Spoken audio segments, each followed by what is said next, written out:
모세가 미디안으로 도망친 후 약 40년이 지난 어느 날 그가 장인 어른의 양떼를 몰고 여호와의 산 호렙에 이르렀을 때 하나님께서 그에게 나타나셨습니다. 그때가 하나님께서 이스라엘 자손을 애굽에서 건져내시려는 때였기 때문입니다. 그러면 모세는 어떤 준비가 된 것입니까? 하나님의 때가 되어야 하고 하나님께서 쓰실 자가 준비되어야 한다고 했는데 모세는 어떤 준비가 되었냐는 것입니다. 모세는 바로의 궁에서 공주의 아들로 40년을 사는 동안에 애굽 최고의 학문과 문화 등을 습득했습니다. 그러나 그것만으로는 하나님의 일을 행하는 자가 되지는 못합니다. 하나님께서는 모세를 어떤 자로 쓰고자 하셨습니까? 이스라엘 자손을 애굽에서 인도해내어 광야를 지나 가나안 땅까지 인도해 갈 지도자로 쓰고자 했습니다. 그런 지도자가 되기 위한 인격과 신앙이 훈련되어져야 했습니다.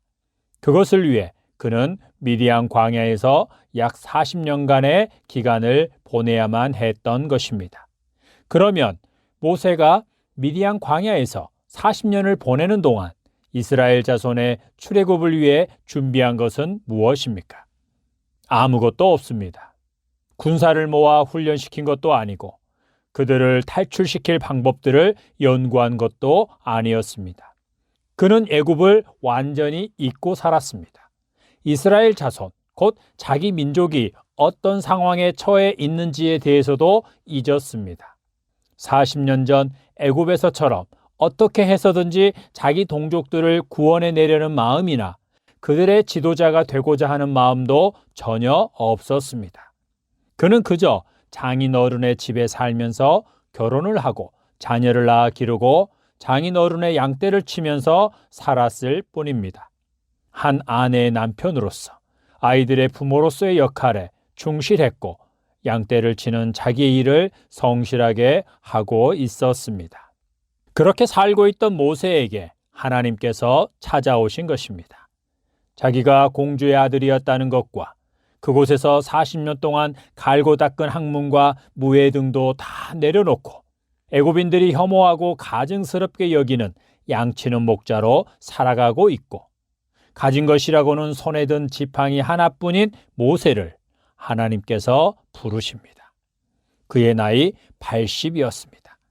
모세가 이스라엘 자손의 출애굽을 위해 할 수 있는 일, 능력을 발휘해야 하는 일은 없었습니다.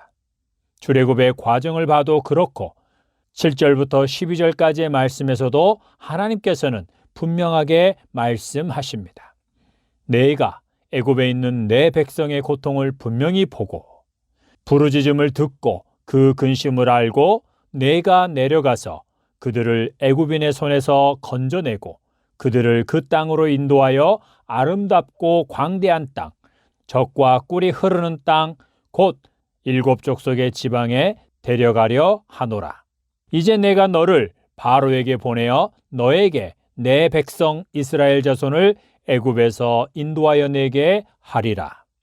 하나님께서 애굽에 있는 하나님의 백성을 건져내어 젖과 꿀이 흐르는 땅으로 인도하여 내실 거라는 것이요. 그 일을 위해 모세를 보내신다는 것입니다. 모세로 하여금 그 일을 하라고 하신 것이 아니라는 말입니다. 아브라함과 이삭과 야곱과 그의 후손에게 약속하신 대로 이스라엘 자손을 애굽에서 건져내어 가나안 땅으로 인도해 가시는 모든 과정을 하나님께서 주도적으로 이끌어 가시는 것입니다. 그들을 택하신 이도 하나님이요 그들을 애굽에 정착시키고 번성하게 하여 민족을 형성하게 하신 이도 하나님이요 그들로 고통을 당하게 하심으로 하나님을 기억하고 사모하며 하나님의 약속이 성취되기를 간절히 바라며 부르짖어 기도하게 하신 이도 하나님이요 그들의 기도를 들으시고 응답하신 이도 하나님이요 그 일에 쓰실 자를 택하여 준비하신 이도 하나님이요 이제 그를 불러내어 출애굽을 시작하게 하시는 이도 하나님이십니다. 하나님을 찬양합니다. 아멘. 그러면 모세가 할 일은 무엇입니까? 하나님께서 가라 하시면 가고 그곳에서 전하라고 주시는 말씀을 전하기만 하면 됩니다. 그러면 스스로 계시는 하나님, 아브라함의 하나님, 이삭의 하나님, 야곱의 하나님께서 가서 있으라 하신 곳에 가 있는 모세를 통해 그분의 능력을 나타내심으로 뜻을 이루어 가실 것이기 때문입니다.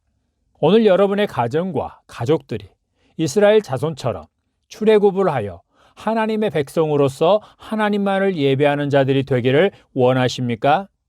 그렇다면 여러분은 모세처럼 되어야 합니다. 하나님께서 여러분의 가족은 물론 여러분과 관계된 자들을 위해 여러분을 모세처럼 사용해 주시길 바라면서 모세처럼 준비된 자가 되어야 한다는 말입니다. 하나님께서 여러분의 가족 중에 여러분을 먼저 불러내어 하나님 아버지와 예수 그리스도를 믿게 하신 것은 가족들의 구원을 위한 토대를 쌓는 자, 구원의 통로가 되는 자로 쓰시기 위함입니다.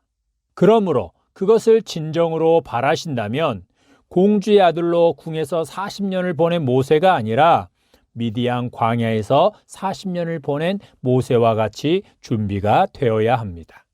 모세는 미디안 광야에서 자존심도 자기의 야망과 꿈도 모두 내려놓고 주어진 자기의 삶에 충실하게 살았습니다.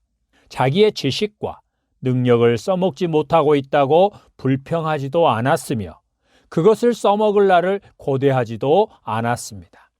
그는 태생이 양치는 목자인 것처럼 살았던 것입니다. 그래서 나중에 하나님께서 그를 찾아오셔서 애굽으로 내려가라고 하셨을 때도 매우 소극적으로 반응했던 것입니다. 그리고 하나님의 설득 끝에 마지못해 애굽에 내려가서도 그는 이스라엘 자손의 출애굽을 위한 열정에 불타올라 자기 나름의 열심을 냈던 것도 아니었습니다. 그는 하나님의 말씀과 인도하심에 무조건 순종했고 그로 인해 일어나는 모든 사건에 대해서도 자기가 함부로 판단하지 않고 하나님께 맡기고 하나님의 처분을 기다리는 자의 모습을 보여줍니다. 하나님께서 모세를 그렇게 준비시킨 것입니다.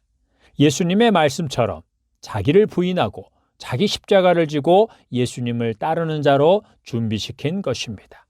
자기 자존심, 욕심, 꿈과 야망, 계획 등 자기의 모든 것을 하나님께 내어 맡기고 하나님의 뜻대로 행하는 것에 자기 목숨을 건 자로 빚으신 것입니다.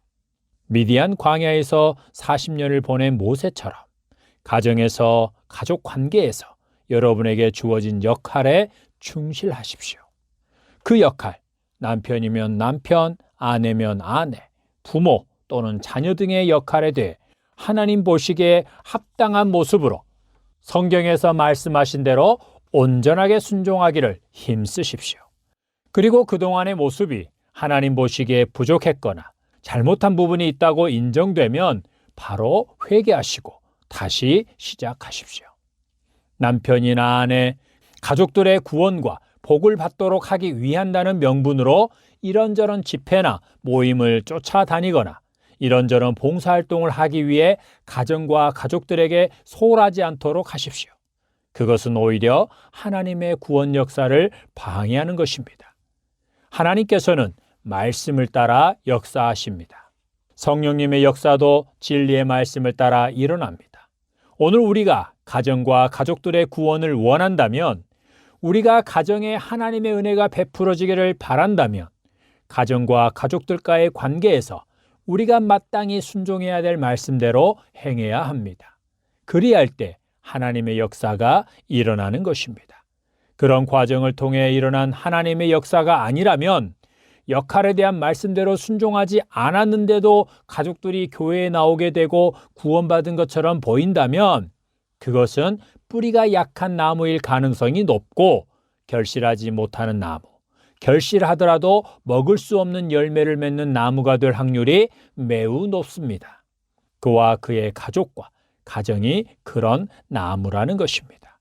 우리가 모세처럼 잠잠히 말씀대로 순종하고 있으면 하나님의 때가 된 어느 날 하나님께서는 여러분을 앞세워 여러분의 가족들과 여러분과 관계된 자들을 출애굽시키실 것입니다.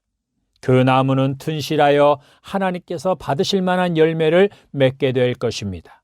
누가 보아도 믿음의 가정으로 든든히 세워져 갈 것입니다. 하나님의 은혜가 있기를 축복합니다. 아멘.